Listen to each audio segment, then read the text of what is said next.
It's really got to be drilled. When we talk about a low single leg,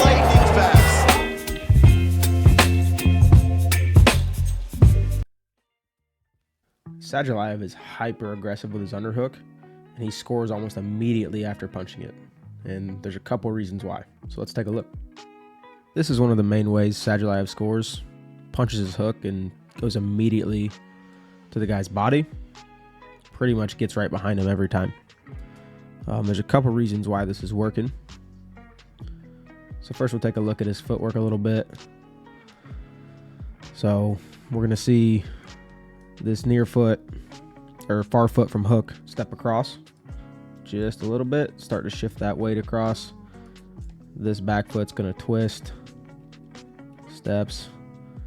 We see this kind of pivot rotation motion.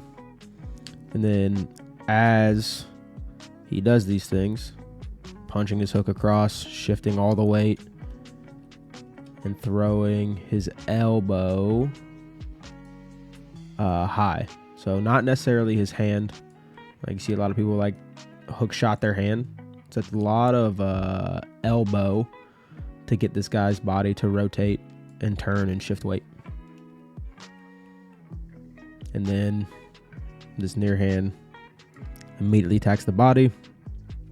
Backhand goes around the waist. And he keeps his head low and in front. All right, so this will prevent things like wild headlocks, things like that, as he goes around behind. So again, punch. And there's something I want you to start to pick up on. And the reason why it's actually an immediate score for the most part in all of these is that this guy is never able to have a set overhook. If he gets his overhook established, it's really hard to get this throw by straight to a score. So one last time. Goes to throw by. No overhook was ever established. And we see him kind of reach for it there. There's no chance for him to get his overhook. And it ends up in a score. This is slightly different. Only the mechanics are pretty much the same. The only difference here is that the opponent is able to establish this overhook right away, right? So what does Sadulaev do? He waits. He stays patient. So he punches his hook in. Rewind it. All right, punches hook. And this guy immediately overhooks. And no action's happening, right? He's waiting for there to be no overhook to throw by. If he does throw by with overhook, there's things you can do. But right here, as soon as this guy swims into clear, there's his throw by. And again, same type of footwork. This far foot right here steps across.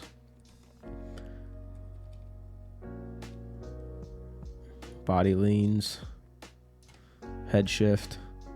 Again, he's not throwing his hand up super high. It's mostly in his elbow. Attacks the body. Gets right behind him. Just waiting for that overhook to be clear so he can go. Same kind of ideas here. Throws it by. Straight to the guy's body. Now, here what we're going to notice is that same stuff. Punches hook. No overhook. Does his footwork. Leans. Get the guy's weight to shift. Now, look at that elbow. Super high. Right. Again, hand is almost always lower than his elbow here whenever he does his throw by. Now, after he throws by, his underhook arm attacks low around the waist. It's kind of hard to see because it's on the backside. But as this guy swims back over to try and establish his whizzer or overhook to prevent a score, we see that with his arm being low and his elbow, again, it's hard to tell, but on the backside, his Sadulaev's elbow is pinching down and kind of closing off the opportunity to get a good, strong overhook in. We see the space with the guy's elbow, which is not really what you want. You want that thing deep and in between your bodies. And he just decides it's not worth going to my back over it. So he swims out, and then Sadulaev scores. Here we're going to see his opponent get a little bit more established with his overhook, and then kind of what he does about it. So here he attacks, comes up into his underhook again. Initially, no overhook, so he throws by, straight to the body. Again, head, it's kind of on shoulder area. Here we see the guy get established with a little bit of an overhook, not a great one, but immediately, this is important. So Sadulaev's feet are behind his opponent's right now, or he's over this opponent's leg, right?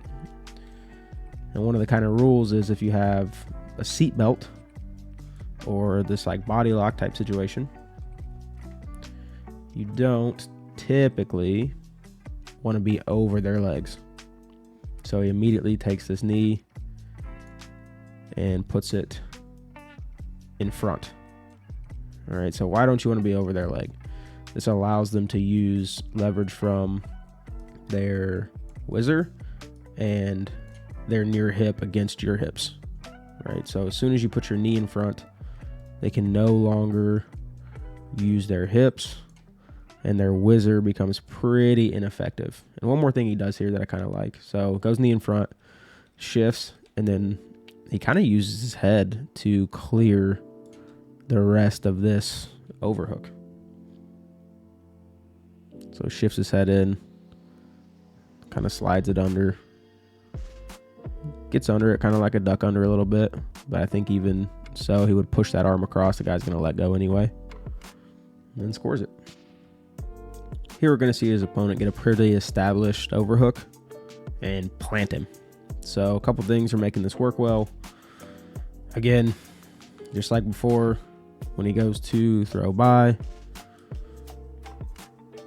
there is not an overhook, as in his hand is not between their bodies, right? So he gets his lock again.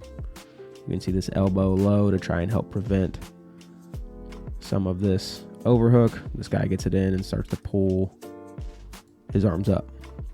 All right. Now with his head position,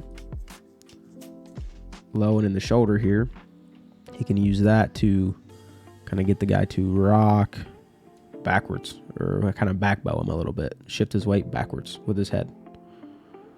All right. So we see this guy tries to fight in with his free hand, and Sadulaev uses his back knee to block and his head to push the guy backwards as his knee is blocking him this way,